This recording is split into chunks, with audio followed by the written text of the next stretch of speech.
This is the morning session, so we have to wake up. I've had 2 cups of coffee already, so welcome to the food safety introduction. My name's Nathan Boone. My background is I've been an organic farmer for about 20 years in California, New Mexico, and I recently moved back to Indiana in 2015. I'm from central Indiana in Boone County, and I've been transitioning our family farm to organics, and I started off with the green bean production model, and that ended because I lost my contract, but anyway, life is short, right? So we do lots of different things. So Indiana Farmers Union is a membership-based organization in Indiana. They have chapters in every single state. I'm a member. I encourage you to take a look at them. I think they have maybe a booth here in the demo room and take a look at what they do. But what they did for me is they sent me to Florida and they made me take a 2-day training. I marched through 2 days of PowerPoint, and that presentation is put on by the Produce Safety Alliance, which is the national rollout for how farmers are trying to comply with, understand, and implement FSMA, which I was so embarrassed the other day because I forgot what FSMA stood for because it's been so long. Food Safety Modernization Act. That is the federal, passed by Congress, by our representative. We're in a democracy. They passed it, and now we all have to kind of live with it. So they sent me to do that training, and as a result, I get to do follow-up trainings throughout the state, and they're even sending me to Michigan next month. So I have kind of an interesting background of being both a kind of a pirate produce producer, really understanding the realities of what it's like to be a small-scale vegetable producer, as well as getting the official training. So I'm kind of got one foot in each world.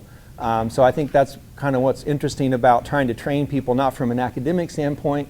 Purdue in the past has done a full day rollout, the official training. They take you through this entire manual in 1 day, and that's also death by PowerPoint, but it's only 1 day. And at the end of that, you get a nice little certificate that looks kind of like this. And if you're a producer that's under FSMA, you're required to get trained and get that certificate so that the government knows that you've been educated on all the different aspects. So that's kind of a long introduction. I want to get to know what each of you, we have a small group here. I want to get to know you guys and what you're here for. Like, why are you here? Where are you at with your food safety on your operation? What would you like to learn? Because I can certainly march through the official PowerPoint, and we will go into it, but I also want to tailor it to whatever you guys are here for and what you're wanting to find out. So let's start here and then move through the tables, and just tell me a little bit about your operation, or maybe you're thinking of an operation, or where you're at, or what you'd like to walk away from this morning. I mean, walk away with. Yeah, I'm Eric with Gateway Farms up in northeast Indiana by Fort Wayne. We operate on like 1.5 acres, pretty small scale, mostly like CSA and on-farm sales. So I'm kind of interested in like FSMA requirements for us as we scale up and have more income. FSMA requirements with potential like you-pick berries and different things like that. Okay, cool. I'm Sarah Crawford. I'm representing Burnell Farm in southwest Michigan. We are a 180-acre apple farm currently, but we're looking to transition into more produce, and so we're just learning. We're going to scale down, and so I'm very much in the beginning stages. Okay. Do you guys already comply with FSMA? Because you sound like you're pretty, so you're already familiar with it. Well, the farm is, yes, but maybe, the farm okay. is, Okay. I'm Okay. learning. Thank you. My name is Candace Minster, and I manage Farm for White Violet Center for Eco Justice, and it's a ministry of the Sisters of Providence in St. County Woods. We have 5 acres of mixed fruit and vegetable production, a CSA, farmers markets, and some wholesale. Great. Thanks. I'm Bridget Musser. I'm the market manager for the Fort Wayne Farmers Market.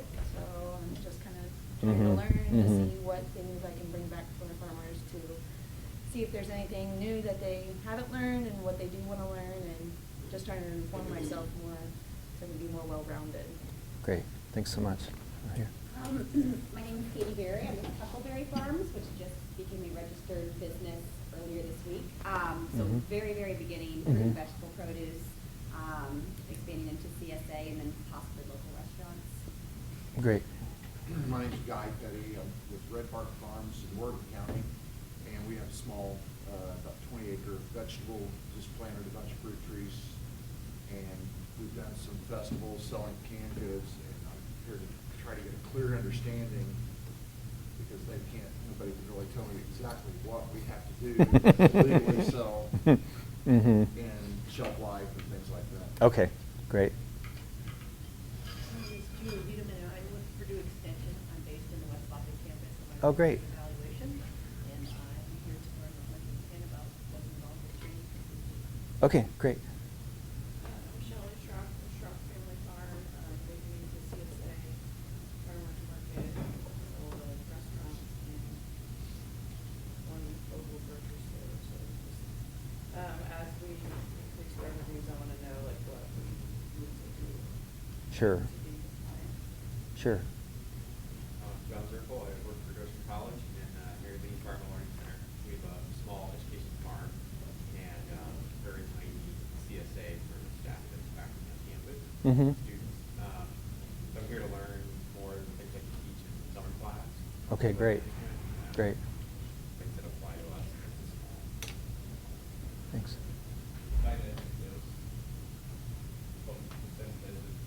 Okay,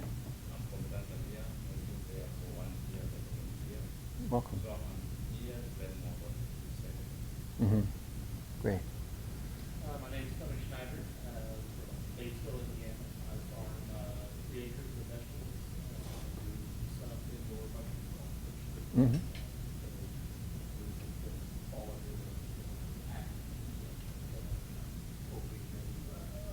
Okay, good deal, welcome.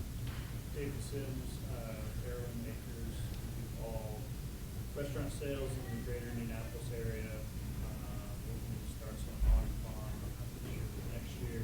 Just already done a little bit, but always want to Mhm. learn more where we're at. Good deal, welcome. Yeah.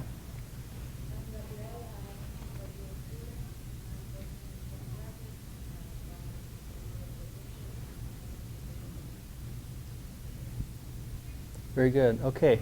So, how many people here have undergone the day-long training that Purdue typically gives and have their certificate? So we've got 1, 2. Okay, cool.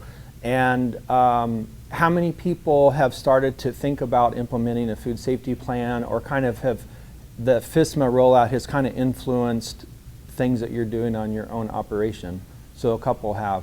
So, sir, your guy's comment that no one will tell you exactly what to do is exactly the same boat that everybody else is in. FSMA is a really big umbrella, and because we have a big nation and lots of growing areas and lots of practices, there's general principles and best management practices, and then there are hard and fast things that you have to do. But a lot of the operations in Indiana are small enough that they're kind of qualified exempt, and we're going to go into that slide to say who's qualified, who's covered, who's not covered. Essentially, for me as a small grower, it doesn't really matter. What really matters is what are you implementing on your farm? Because whether you're a small operation or the 100-acre apple orchard that's probably required to comply with all the FSMA requirements, your commitment is to your safety of yourself and your family, your community, and your customers. So for me, that's where it really resonates and really hits home. Like, no, you don't, like a lot of you don't have to comply with all the FSMA stuff, but that's not the point. The point of FSMA is to prevent the outbreak of foodborne illness. It's not to eliminate it, it's not to regulate farmers. I kind of call it a carrot, even though it feels a lot like a stick. It's a voluntary rollout with an enforcement mandate. So it's kind of like we can all speed on the roads if we choose to, but we know we'll get a ticket someday if we eventually drive past a police officer. So farmers have had a break for a really long time compared to other industries. So if you think about food manufacturers, if you think about processing facilities, if you think about restaurants, all of these industries, even food warehousing, they have very strict standards that they have to maintain because they've been more regulated by the government. And basically government regulates, this is just my own personal take on it, the government regulates when there's problems. So when there's outbreaks of foodborne illness and people start dying and getting sick on a large basis, that's when people start complaining to their legislators, and legislators start legislating laws because that's what they do. So in order for you to get out in front, it's important that we educate ourselves as farmers about what are the causes. There's a lot of myths about what causes food outbreaks. A lot of people think that, oh, it's the big guys, or oh, it's the people down in Arizona and Texas and California and all these. Foodborne illness is caused by the same microbes. So it doesn't matter if you're a really cool, groovy CSA somewhere and you're doing all this cool stuff. Microbes are microbes. They don't care who you are. They don't care where your farm is. They don't care if you're doing the right thing or not the right thing. They're there in the environment. So we're going to walk through some of these slides, and if you guys have any questions at any point, please raise your hand and I'll stop and ask them. Also, just to follow up, there's another workshop right after this one that's going to be talking more about preparing yourself for a food safety plan. And then I'm going to be available after that for even more food safety stuff, one-on-one consulting in room E over here. So if you have any questions about your operation or you want to follow up. I also have some printed materials over here, which I'll go into later. But let's go ahead and get started in the slides. Okay.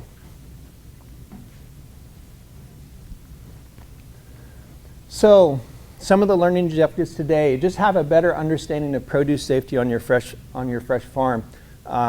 Because a lot of this stuff is fairly common sense, but it's things that you don't think about because farmers have typically just done, like we have animals running around, we have chickens, we spread manure and compost on our fields. We're busy, we're doing too many things, we don't really think about what we're doing, and products and materials are crossing our paths and we don't really think about it. And maybe no one's ever got sick, or you don't know anyone's got sick. But again, all this is about prevention. So we're going to understand the different types of human pathogens that contaminate fresh produce. And by and large, a lot of them come from us as human beings and our workers, in our personal hygiene, being sick, not washing properly, just having bad combinations on our farm that are kind of like obvious once you realize them. But the whole point is on your operation, there might be things going on that you're not even aware of that could lead to a potential problem. Again, it's about reducing risk. It's not about being wrong. It's not about being a bad person. It's just about creating systems. So we're also going to get into some of the strategies to prevent and reduce the risk of contamination, and also understand, and this one's a really huge one for me. Again, it doesn't matter if you qualify or you're exempt or you're covered under the FSMA. The thing is, you just basically need to have a commitment to improve your food safety, and you can't do it all at once. But this is a good time, and winter is a good time to plan out, okay, what am I going to implement this season? Where is my high risk areas, and what am I going to tackle? Because it's hard to tackle it all at once. So only you can prevent forest fires and reduce risk on your farm. You know your farm and all your situations better than anyone else, and so you're the ones that need to take the risk assessments. And I do have, actually hailing from the state of Michigan, I have my personal favorite. This is a risk assessment, and this is up here for you guys. This walks you through all the different areas of FSMA, and you can kind of self-evaluate your own operation based on best management practices. And this is what all of this is really, in my opinion, guiding us towards. What's the best way to do your farm? Not do your farm, but what's the best way to implement your food safety? And so this will take you through that. So I encourage you to take a look at that. Okay, here's where we learn what FSMA stands for. I didn't know it the other day, and I've been teaching it for a number of years. That was embarrassing. So FSMA includes produce. It also includes a whole bunch of other stuff, which we don't need to go into, but you can see it's a comprehensive federal regulation that covers all kinds of stuff. And it's basically trying to improve and modernize how we produce food in the country. And again, it's focused on prevention of the issues that lead to the outbreak of foodborne illness. So this curriculum that I've been trained on and is used nationally, and it's a rollout from the FDA, covers both FSMA, but also good agricultural practices or best management practices. One supervisor from each farm must complete a food safety training, and that's the Purdue all day long training that I'm mentioning. I highly recommend that. I wouldn't worry about this right now because I'm going to bet most of you guys are qualified exempt because of the size of your operations. The rest of that is not too relevant for today. So FSMA, just as a little bit of background, it's the very first mandatory federal standard for all of the stuff related to fresh produce. Before this, we've kind of not had any sort of federal regulation or any sort of impacts. So growers could basically do whatever they wanted to do. And again, some are exempt from being under FSMA, and that depends on commodities grown. Like if you're growing pumpkins, pumpkins aren't eaten raw. So the likelihood, again, the federal government is looking at it from risk. The risk of you eating a raw pumpkin and getting a foodborne illness is almost zero. So it's not included. So if you're growing tree nuts, there's a whole list of stuff that's rarely consumed raw. And if you grow those things, you're off the hook. You don't need to worry about FDA inspecting your farm. That doesn't mean you shouldn't think about food safety, but it just means you're not going to have to worry about it. Also, processing activities that include a kill step. Guy mentioned that he's doing some value-added processing. So if you're doing tomatoes into a tomato sauce and you're canning it and you're at a certified facility, that's a kill step. So again, that's going to eliminate your risk of foodborne illness right there. Also, your average annual produce sales, there's a chart later, and also sales to qualified end users. This basically means restaurants, direct consumers, farmers markets, CSAs. Anytime you're selling direct to an end consumer, that's called a qualified end user. That's different than a grocery store or a distributor. Again, the federal government's looking at how to minimize risk. So if you're selling directly to your neighbor or directly to your community, that risk is pretty small. Versus if you're a romaine producer and you sell to like 35,000 grocery stores, there's a lot of points of contact there. So that operation is a much better operation to monitor and enforce. Ultimately, again, all growers should understand and take action to reduce food safety risk on your farm. That's the whole point. Any questions? Yeah. Does your good agricultural practices certificate, does that have an expiration date? No, I think once you get the day-long certification and you're the supervisor, if you're the farmer, you are the supervisor, then you're good. There's no like requirement for continuing education as far as I'm aware. Okay, so this is no longer relevant because the effective dates have changed, but they haven't changed the slide.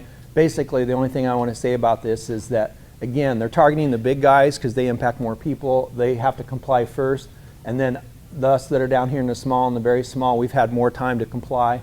But we're getting into the area where 4 years after 2020, so we're right on the cusp of this stuff being relevant to us.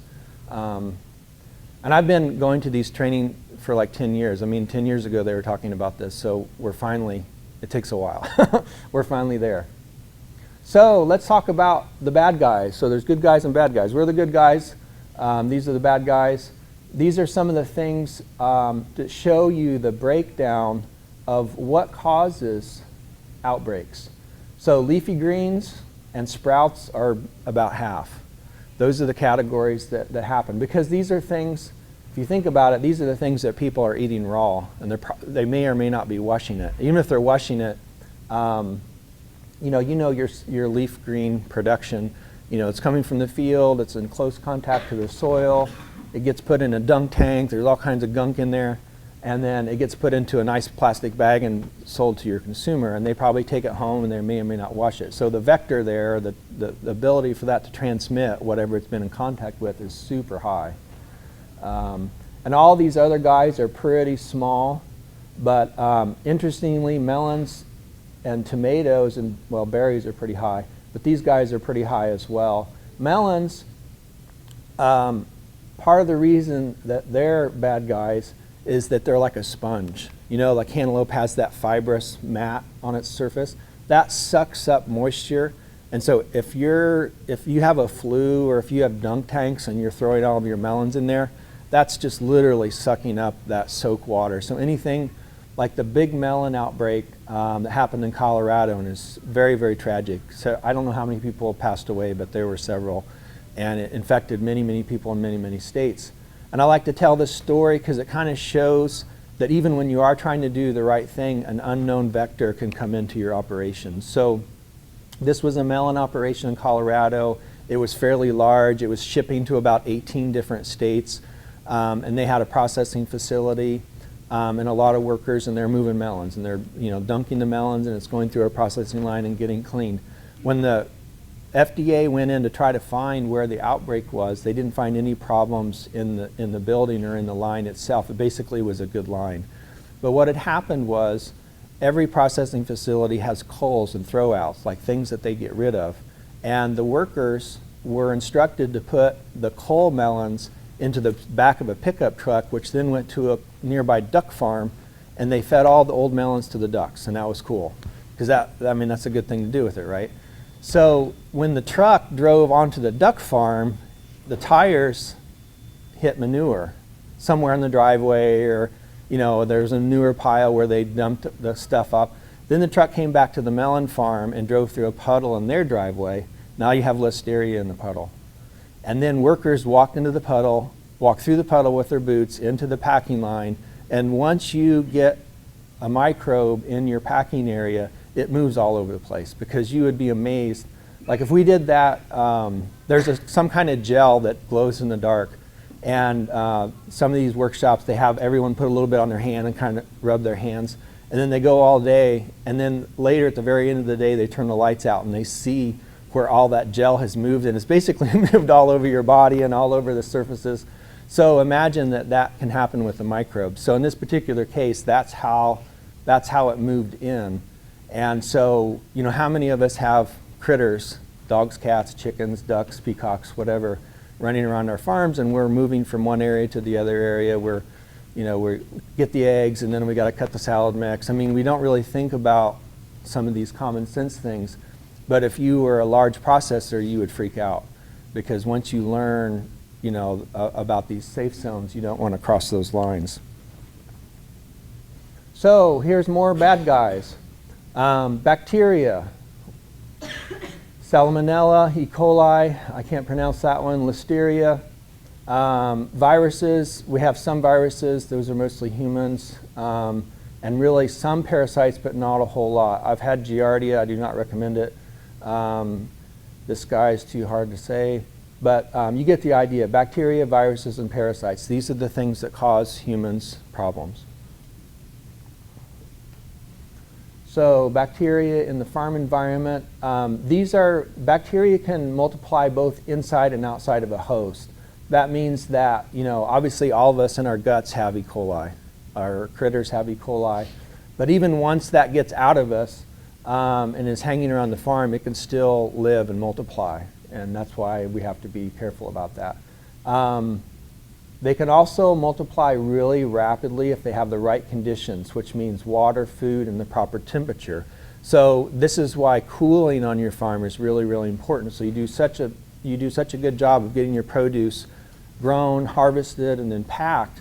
And then if you don't cool that produce down properly, you've just created a petri dish for your bacteria. Maybe there's only a few bacteria in the very, very bottom corner of some crud in one of your cases. But that's going to multiply like crazy because you've just given it a perfect condition. So that's important to understand too. And again, the good ag practices can reduce these by minimizing situations that support bacterial survival and growth. So once you know what makes the bad guys work, then you can know what you need to manage to avoid that. Viruses, these are less common, but still, again, if someone is ill and they're handling food, or they're coughing or sneezing, and those particles are going into the line or into the packing, that's no bueno. You don't want that. They're also very stable in the environment, which means they can persist and they're hard to take care of. So if you don't have regular hygiene or regular cleaning or regular processes to kind of get your contact surfaces taken care of, they can go on. Also, there's limited option for effective sanitizers. Viruses are a little bit more gnarly. They're harder to kill, and bacteria are a little bit easier to sanitize. Parasites, cool. These are commonly transmitted by water, and because we use water to wash produce, dunk produce, spray produce, and we have a lot of surfaces with water, we have to be really careful. They're also very stable in the environment, and they're not killed by chemical sanitizers as much. And they can also survive in the body a long time before causing any illness, especially if you have a good immune system. So here's a breakdown of the outbreaks and how many are in each category. So you can see bacteria is really high, 85% of the outbreaks, 66% of the illnesses, 65 deaths. So, you know, we're trying to reduce this number. Parasitic, no deaths, but some infections and some illnesses. Viral, again, pretty small. But again, over here, we want to take this number down. So that's the whole idea. So what are some of the safety challenges? So part of it is that we like to eat things raw. And that's a great thing, and it's a huge benefit for a small farmer because you're growing high quality food and your customers are looking for that. So you're offering them the very thing that could get them sick if there's a problem somewhere in your fields or in your operation. So that's important to be aware of. Also, produce is such that it's really hard to remove one of these foodborne illnesses once it's present. And that's because produce, if it's cut or processed in any way, you have natural openings, stem scars, bruises, and cuts. All these are places that can hold on to those bad guys. Also rough surfaces, folds, netting, as I mentioned in melons. This melon, guys, there's about 3 trillion galaxies worth of microbe habitat right there.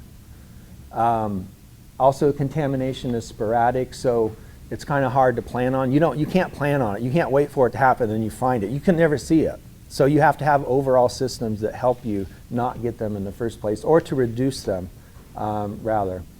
So also bacteria can multiply on the produce surfaces and in fruit wounds if the right conditions are present. So where does this stuff come from? Well, a lot of it comes from us and animals. So mammals, we harbor all of these microbes in our guts, and it's also in our waste. So that's a big problem. Also, some of these things are naturally present in the soil. That's why we have our digestive systems are actually mimicking the bacterial microbe or the genome of what's actually in the soil, and we just concentrate it. Also water, both well water, irrigation water, pond water, municipal water, any kind of water, because that's a vector for how stuff can get onto your produce. Also your buildings, equipment, and tools. Small farmers tend to have pretty funky tool sheds and garages and equipment, and we don't have enough time to clean everything. So I didn't always think about how my buildings or my tool shop or my mechanic shop could be a harbinger of really bad things, but they are. Okay, so humans spread pathogens because they directly handle fruits and vegetables. I mean, that's pretty simple. So improper health and hygiene practices, this is what it boils down to. We know what the problems are, but all you can do is try to address it through your systems. So we have to train ourselves and our workers and our volunteers and our family members about how you do simple things like wash your hands, and we have to have adequate facilities to use the restroom and to wash, have clean water, have soap, just have it set up so you can do it. Like a lot of farms don't have these kind of stations, and mine included, until I realized it, and it just made it harder for people to do the right thing. Also, illness or injury, working while sick, not a good idea. Obviously, injuries that result in blood contacting fresh produce, you have to have systems in place if this happens. Again, how contamination is spread, animals, through the manure, also both domestic and wild, because we have all kinds of things, including birds. Again, you're not trying to farm in a sterile environment. No one expects you not to have these sort of things, but you just need to know how you're going to deal with it.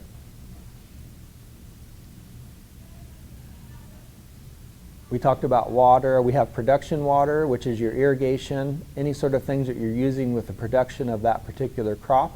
Then you have post-harvest water, and this is the water you're using for cooling or washing or cleaning. And then the last one is unexpected events, is flooding or runoff. So You need to be aware of what's around your farm. Are you in a low spot? Are there other farms above you in elevation? So if there was a large rain event or a flood event, you would be getting runoff right into your farm. Is there a livestock operation? Is there a confined feeding operation near you that if lagoons flooded, it would come into your farm? These are all kind of risk factors that you need to be aware of and thinking about how to protect your farm or how to deal with it. Soil amendments. So, we literally spread bacteria on our fields with our manure, which is fine, but we just need to know how to manage it. There's certain protocols for when you apply manure and what kind of crops can be planted and how long in time those crops can be harvested from a raw manure application. Also, a lot of things that people don't realize that your soil amendments can also be a source of contamination if they're not properly maintained. So they can actually have E. coli or salmonella in them, and you don't even realize it, and then you're spreading them right into your greenhouses, and your greenhouses is like this super cool petri dish for all sorts of these critters. So that needs to be covered as well. So these are some of the ways that the raw manure causes problems. Obviously, application too close to harvest, improper, incomplete treatment, improper storage, runoff, wind spread, cross-contamination due to improper sanitation procedures. So like, you're using your pickup, you put some unfinished compost in it to haul it to someplace else, and then you're throwing boxes of produce. I mean, most of us have one truck, or two trucks maybe, so we're using our trucks for all kinds of stuff. So that's a good example of how that goes. Then now we get into surfaces, equipments, tools, and buildings. These are the areas that aren't in the production, but they can have a lot of things going on here. So any unclean surface that contacts produce can harbor these pathogens and move them along down the line. How many people here, myself included, is really used to having your harvest bins on the ground and you're harvesting whatever you're harvesting and you're just kind of scooting it along? And yeah, we all do it. So that's the problem with that, and it's such a drag because it's no fun to do this, but I've learned that you really, really need to do it. You have to get your harvest bins off of the ground because your ground contact is where you're bringing soil into your packing shed because it's one step by one step by one step. So you take your harvest bin from the ground and then you put it in something else. It might be a truck, it might be a cart, or you might just carry it. But either way, you're bringing that bin and you're putting it on another surface, and you just brought the soil. There's nothing wrong with it, but if there's something in there, then you've just brought it into your packing area. So what I recommend to a lot of people, if you have harvest crates or harvest bins, that you use an empty one at the bottom and you just put it down and then you put your harvest crate on top of that one. That's like a good way to do it. And then actually it's a little bit higher for you, so it's easier to harvest into. You're keeping it off the ground, and that's one idea. Where are we at? So facility management can also have risk. This is the areas outside of your building. Pests, we haven't really talked about pests, but you're talking about rodents or possums or raccoons or whatever. And if your buildings are not clean around them, you're going to create habitat for all kinds of critters. So it's important to have clean facilities around wherever you have produce. And then obviously standing water or debris in the packing house is a big problem, especially listeria. Listeria loves water. Whenever I see standing water, you don't want to have standing water where you handle produce. You want to figure out some drainage because you're going to have a lot of water. Wherever you're dealing with produce, you're going to have a lot of water. So that water needs to go away. Like it can be there while you're maybe washing, but after you're washing, it has to go away. You can't have standing water for very long. Cleaning versus sanitizing. I learned this. Cleaning is the physical removal of dirt. That's all it means. It doesn't mean you're sanitizing. It just means you're scrubbing the dirt off of the surface or washing or blasting or however you get it off. Because sanitizing is the treatment of a clean surface. And this sounds really, really obvious, but the fact is sanitizers are not strong enough, and nor should they be strong enough to kill all the microbes that are in a dirty surface, meaning layers of crud or lots of soil, because you're talking about billions of microbes. And in order for a sanitizer to kill all of those bad guys, it would have to be super duper strong.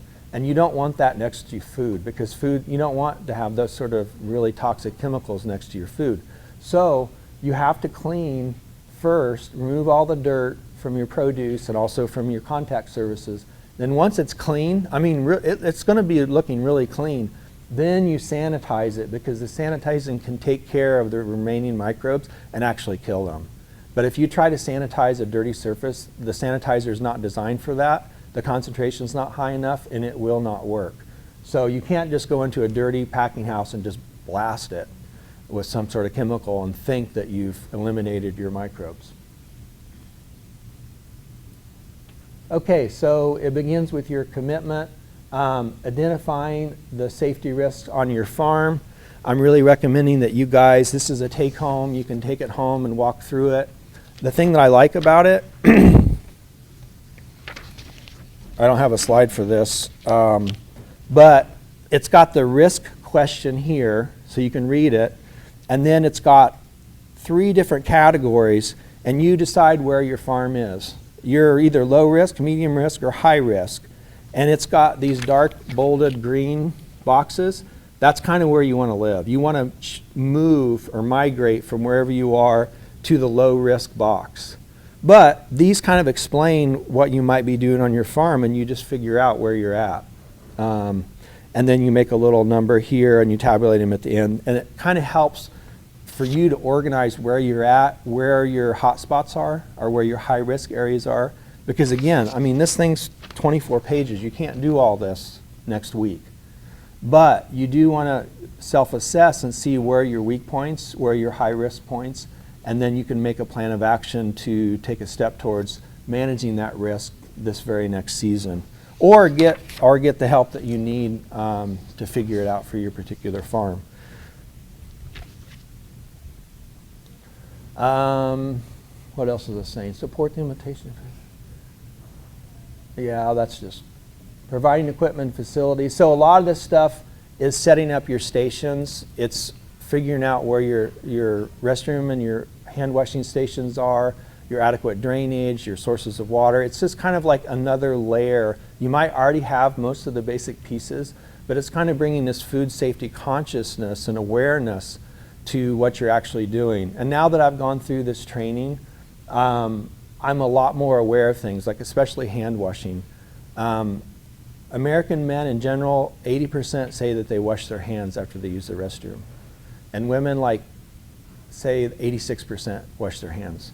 The truth is, men actually only wash their hands 40% of the time when they use the restroom. So when you're like, all these are like just little factoids, but the important thing is like what we think we're doing and what we're actually doing are 2 different things. So we have to start developing systems and protocols and just ways of being on our farms, because no one's ever asked us to, and so we've just been able to do whatever. And also, you know, you as the primary operator, like if you're not leading the food safety awareness and consciousness and focus, no one else is. Because everyone else is just either a worker or a family member. They're not as invested as you are. So you're the one that has to lead it. You can't expect your workers or your neighbors or your volunteers or your interns to carry that load. You have to be the leader and the example for that. So again, steps towards improving your food safety. Assessing the risk is the very, very first one, and that's why I brought this for everyone, because I think it's an excellent resource. And then try to figure out how to implement best practices based on what you've learned. These are steps that once you have an up and running food safety system, you would be doing these kind of things. So you would want to have a way to monitor. So like you'd have a checklist. Let's say in your processing house you have a checklist, and it says when the restrooms are cleaned. It says when the wash tanks are cleaned and sanitized. It would say, you know, when has the hand washing station been serviced. So it's just kind of like, think about being a manager of a facility. They have to keep track of stuff. Grocery stores have to take temperature logs of their refrigerators to make sure that the food is being stored correctly. So you kind of have to think about that as your own operation. And then corrective actions is just language from the things that you would do if you found a problem. Like what would happen if you have a porta potty on your farm during the summer for all of your workers and interns. And what happens if it gets knocked over? Some high school kids decide to knock it over one night and it spills out into your farm. What do you do? What's your corrective action for that? What is your standard operating procedure to address an actual food safety emergency or a food safety situation on your farm? And you would actually have a form that would have corrective actions on it, and you could write down the event and you could write down what you did. In this world, if you don't write it down, you didn't do it. And that's what FSMA is really trying to enforce on as growers, is like, you can't just say it's all in your head. You actually need to document it. And this, for me as a grower, is more important, as important to demonstrate your competency, because the last thing you want to happen, like worst case scenario, someone does get sick, you sell something, someone gets sick, and they say, hey, it's you. Now you're on the hook. And you're like, oh, okay, I've got general liability insurance, that's cool, they'll cover it. Okay, guess what? Your general liability agent is going to ask you a lot of questions about what happened. And you're going to say, well, that porta potty fell over. And then they're going to say, well, what did you do about it? And I'm like, well, I don't know. I think it got cleaned up. Now all of a sudden you're negligent.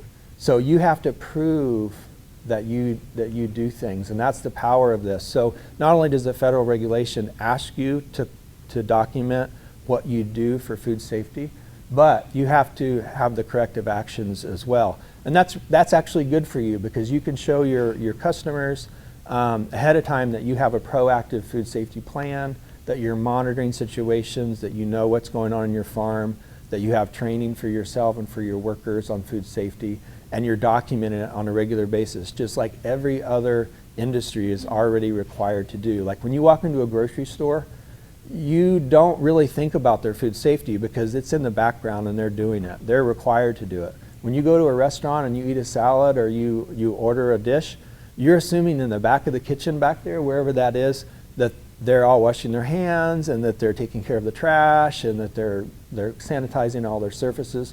So you want to be able to step up to your customers and say, this is what our farm does for food safety. And you want to be proactive and you want to be able to tell that story and pitch that story.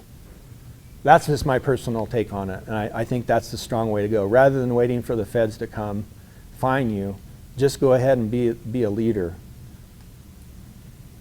I'm going to kind of blow through these. Time check. Let's see where we at. You're good. You got about 15 minutes. 15 more minutes. Okay. Any questions up to now? I know this is kind of a march through this. I'll throw one in. Yeah, sure. I work with an apple grower, and it's kind of an informal policy, but I kind of wanted to get your feelings on it, but I knew I was moderating this one. He's got a handful of workers, and he says if he ever catches one of his workers picking up an apple that dropped on the ground, putting it back in the basket, he fires him on the spot. Yeah. What's your thought on it? I mean, that's a pretty big food safety thing, obviously with deer and everything else that comes through as far as the contamination goes. Is that too extreme, or have you heard of other? Yeah, so is he covered under FSMA? Yes. Okay. So he's chosen a particular stick policy on how to train his workers, and I don't know anything about his operation or anything about his work, the culture of his workers, or his history of trying to train his workers. Certainly you know, produce touching the ground is again something that is considered not to be a best management practice, and there's certain industries where that's no-no. Obviously, if you have products that are already touching the ground, like beets, they're, you know, like that's not so much of an issue. Is your question more around should the apple be allowed to touch the ground, or should the worker be trained that way? Extreme? I mean, you know, does he go too far saying that? I mean, obviously, he never had an outbreak or anything like that, but you know the risks associated with Yeah. sitting on the ground where a deer may have come by and pooped and Yeah. you know. Yeah, I think that, no, I don't think it's too extreme, but I think I mean, for me, like I would train my workers, I mean, maybe he has enough workers he can fire workers, or maybe that's the carrot. I don't know if he's ever enforced it. Yeah, you know, but it's in the back of his mind. He attends all of our programs, and so he's yeah, involved with it. yeah. So I think that each farm has to decide how it wants to communicate to its workers, and maybe he needs to be that hardcore with his workers to get them to pay attention. I would rather have more of a training approach. I would want my workers to understand why that can't happen. And so, again, that's the importance of explaining everything to the workers, like, look, we could get shut down for this, we could cause an illness for this. I know it's really tempting to pick up an apple on the ground, but this operation does not pick up apples off the ground in any circumstance whatsoever. And the enforcement for this is you will be fired if anyone's ever caught doing that. That's how I would lay it out. But maybe he needs to be super hardcore and just, He does tend to employ a lot of high school level-based teachers. Yeah, you'd have to threaten them. Yeah. Question. So like, we grow a lot of green, and when we, do you just need to have like a general, this is how you do the process for washing, sanitizing, and then packing? Or do we need to actually have a checklist that says, so on this day, we did this process, so check off that for this amount of equipment? Yeah. So there's kind of two things combined in that question. So I think I'll try to explain it this way. There are standard operating procedures for your farm that is kind of like the infrastructure or the background. They're the systems and processes that you use for, like, let's say, all the crops.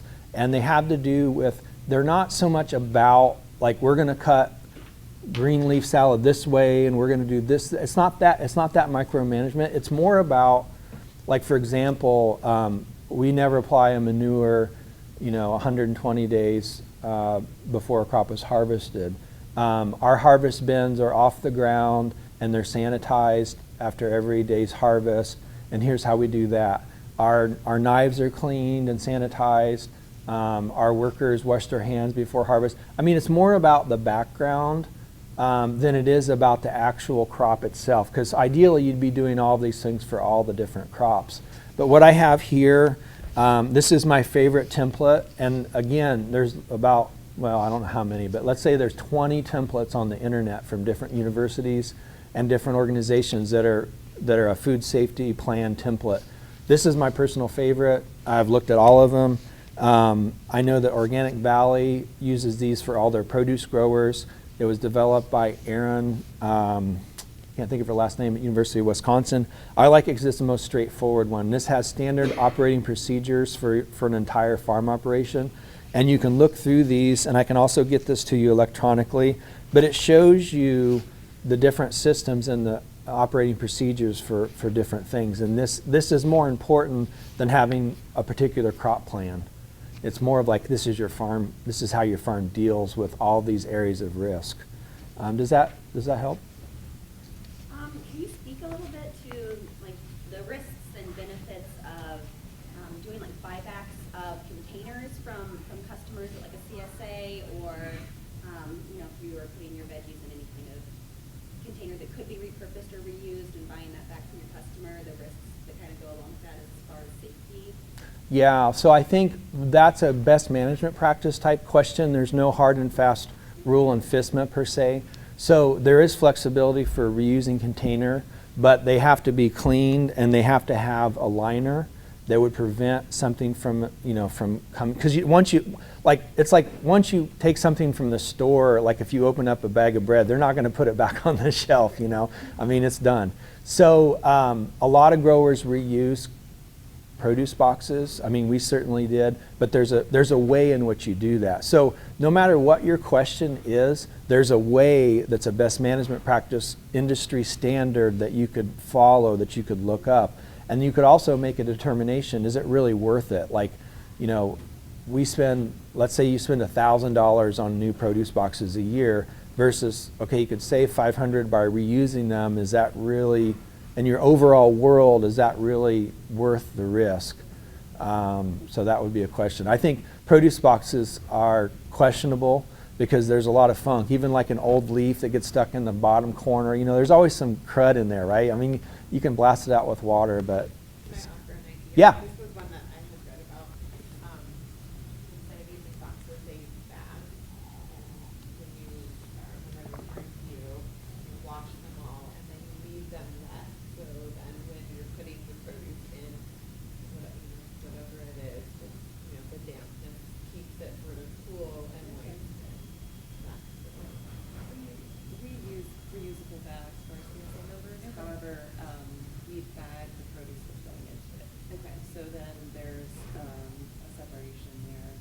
very Mhm. full and fat. If Yeah. if it's garlic or something that has its own wrapper, it's Yeah. really, like, something like that we'll just put in, fit in. Yeah, we use bag liners in our CSA box. We always had new liners, and then some things were individually wrapped too, just to help, like bag lettuce heads. But yeah, that's how kind of we did it. Any other questions? Yeah. We have a aquaponic farmer. Is there, like, a lot of these standards would be used the same as for an aquaponic farmer? Because they're inside a greenhouse and they have individual, raised beds kind of thing. Mm-hmm. Yeah, all the same considerations. So you're basically trying to figure out where are the bad guys and how to keep the bad guys away from the good produce. So it would be, even though it's maybe a different production system, you would still have all the same areas of concern. Workers, manure, water, facilities, contact surfaces, transportation, all these things still are the matrix that gets applied to that production system. So any production system has to have systems for all of these different areas of risk to reduce the risk in all the different areas where the bad guys can come in. So yeah, aquaponics would be the same. What about like you pick operations? It seems like the risk is coming onto the farm. Yeah, that's a really interesting. It's really kind of distinguished. Yeah. These are our customers. Yeah. Also a risk. Well, you would still so again, you're still in the production area. You're on the hook because you're doing all the production, and you're the one that can manage the risks at the production level. So, like if you were, again, raw manure, wildlife, domestic animals, human animals. I mean, all these are the ways that could get pathogens into the field scenario, and there's all kinds of vectors that they could have. I mean, are your containers new? Where are they getting them? Do you have hand washing stations for your workers and for your guests and for your UPIC customers? I mean, there's all kinds of things that you would need to think about. It might be a little bit less because you're not handling the produce, but you're handling everything up to that point. So you're still kind of on the hook for the production and the irrigation water. And then whatever, you're going to have some facility. I mean, they're not going to just pull off the side of the road and walk into a field. You're going to have some place where they come pay you and they weigh it, and all those are points of contact that I would think about. Any other questions? We have 9 to 9:45? Okay. Okay. So we kind of talked about all these. Assessing your risk is really your first thing. Okay, so again, don't get overwhelmed. Your focus is on preventing the contamination, not reducing or eliminating it. You're not like the Leafy Green Growers Association of California, where you have to have sterile, like 20-foot borders around your field, and if a rabbit hops in the field, you're going to disc the whole field down. That's not what we're doing here. You can't remove contamination. You can only reduce it. Again, addressing the risks that have the biggest impact on your produce safety first. That's why this exercise I'm recommending, because this will help you. Because you probably think, oh, I really want to work on this, but you might find another risk scenario in here that's even higher that you'd want to, or maybe even easier to do, that you want to take a whack at. You may have to change some of your practices and train your employees. So this is one of the things I think is hardest for small operators, because most operators are overwhelmed. You're doing too much. You're usually a 1 or 2 person band, and who's got time to write a big farm plan and implement all these, like as if you had a perfect world. Well, you don't. But what you do have to do is you have to start marching towards it, and it might mean changing your washing station. It might mean building some sort of system into your operation that will make it successful for you. So build yourself for success. That's kind of my recommendation. And start where you're at and move forward. It may require investing some money. That's just the way it is.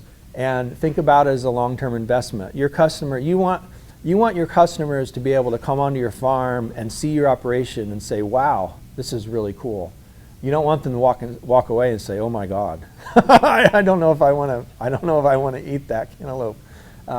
So that's a really good way to look at it. You already might be doing the right thing.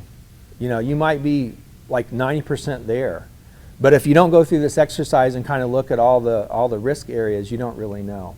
And then ask for help and seek training if you're unsure. Purdue has full-time, dedicated people that you can call up any day of the week and ask them any question you want. They're so excited when you call them because they want people to interface with you. I'm also available. I do one-on-one consults. Indiana Farmers Union has a grant. I've got cards up here. Don't hesitate to reach out. There's a lot of information on the internet. The only problem is you don't know exactly, like Guy was saying, you don't know exactly where to land because there's so much diverse opinions out there. But there's plenty of people in the state to help you and guide you and move you forward. Okay, good agricultural practices. So how many people here, I'll just jump back a little bit and explain the landscape a little bit. How many people here heard of GAP certification? So GAP certification is an industry-based standard that is separate from FSMA. FSMA is the federal regulation passed by Congress, and it's what, it's the law. GAP is a certification process that, like Kroger, wants you to have if you're going to sell them product. If you're going to sell them produce, the first thing they're going to say is, are you GAP certified? They're not going to say, are you FSMA compliant? Because you have to be FSMA compliant if you're going to be selling it that. But they're going to ask you, are you GAP certified? GAP certification only comes into play if a customer, meaning a big customer, like a retailer or a distributor, is carrying your product. They're going to say, are you GAP certified? And you're going to be like, no, what does that mean? That means you call up, that means you have to get all the bells and whistles, you have to get all the systems, you have to get all the documentation. You have to completely comply with FSMA, and you also have to comply with GAPs in order to get certified. So a person will come onto your farm, literally will come onto your farm, and they've got a big long checklist, and they're going to say, okay, where's your hand washing station? And you're going to show it to them. They're going to say, where's your cooler temp log for your monitoring your temperature of your produce cooler? I mean, they're going to go through everything. And when they get to the end, and it's cool, you get that certificate, then you call Kroger and you say, yep, I've got my GAP certificate, and they said, okay, give us a load next week, and you're in business. You don't need GAP certification if you're selling directly to consumers. You only get it if you're required to, because it's a lot of work to do. So they're different. They're not the same. FSMA is federal. GAP is an industry that most of the industry is moving towards, even though you can still sell to restaurants typically. It's kind of getting almost impossible to sell to a distributor like Indie Fruit or Piazza without having GAP certification. And obviously you can do farmers market CSAs and sell to your neighbors without GAP. You don't need that. So the key areas that we review, again, are your worker training, your water monitoring, testing, and treatment, your manure and compost management. I just want to throw a quick thing in here about compost.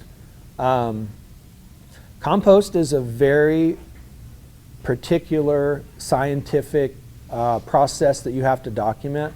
So we were a certified organic farm in California, and we made about 800 yards of what we would call aged manure, because we could never prove that we composted it. We didn't turn it enough, we didn't do temperature monitoring, and we didn't write any of it down. So our organic certifier was like, do you guys make compost? And we're like, no, we don't make compost. We put on aged manure, and we always had to put it on with enough time before a harvested crop. So we put it on in the fall, and we just called it manure. Because if it's not composted correctly and you can't document it, it's not compost according to FSMA. I mean, you know it's compost because it's broken down and it's wonderful and it smells great. It's good on your cereal, but you can't prove that it's not, that it doesn't have microbials in it. I was told it was a 2-year wait period in Indiana to be organic, and that's set for 2 years. No. Yeah, for organic certification, there's 90 days and 120 days prior to a harvested crop.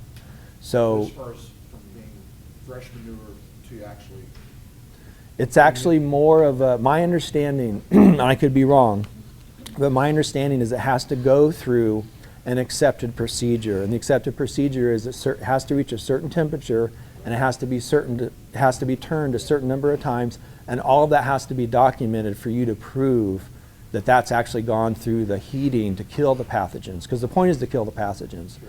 So a static pile that just sits there is not going to cut it. It doesn't care. It could be there a million years. It's not compost according to that rigid standard.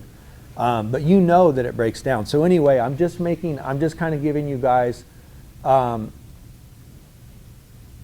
shortcut here. It's not a shortcut, but don't call your manure compost. Just don't call it compost. Just call it aged manure, and then follow the protocol for aged manure, and then you'll be fine. But your certifiers and FSMA is going to really ask you where's your documentation to prove your compost. Now, if you buy compost from an approved source, they're required to do all these steps. So they'll give you a certification that will say, yeah, here's our temperature logs, here's how many times we turned it, and they'll actually give you a test for microbials, and it'll be free of E. coli. Then you're good. You can say, yeah, I bought compost from the compost facility. But when you make it on farm, that's the problem. Usually on farm, you're not able to do that to those standards because we just don't have time and we don't have the ways to turn it, and we're not out there with thermometers and we're not writing it all down. So even if it's obviously not manure? Yeah, still- it doesn't matter. Okay. Because it could have the microbes in it, and you can't prove it's not in there. Okay. And you can't prove that you made it according to the industry standard, which is also the same standard for organic certification standards is the standard for compost in FSMA too. Okay. I mean, because they inherited it, because it's the only science-based method to prove that you've killed the E. coli and the salmonella in it. How are we doing? We'll go ahead and stop now. He's Okay. going to be here for the next session, which will continue to expand on some of the topics introduced, but let's give Nathan a round of applause. Thank you so much.